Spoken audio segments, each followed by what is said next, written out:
Sasa leo tunazungumzia rekodi kubwa tano katika michuano ya AFCON ambazo zitakushangaza. Na rekodi namba 5 ni ile aliyekuwa kocha wa taifa la Senegal, hapa namzungumzia Aliou Cisse, ambaye ni mtu wa kwanza kupoteza katika fainali akiwa kama mchezaji mnamo mwaka 2002 na akiwa kama kocha mnamo mwaka 2019 dhidi ya Algeria.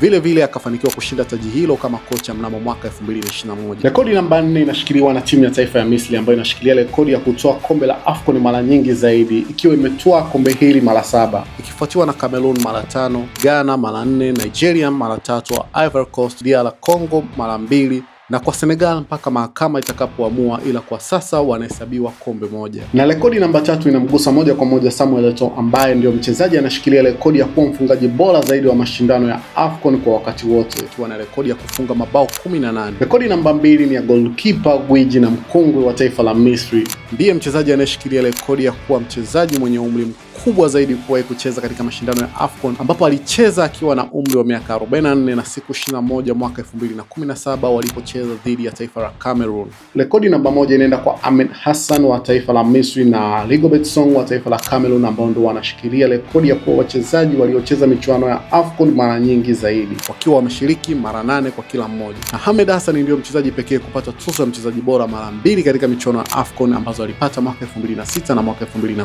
Ni rekodi gani unadhani itakuwa imesahaulika katika hizi ama ilipaswa kuwepo ndani ya hizi? Andika chini kwenye comment.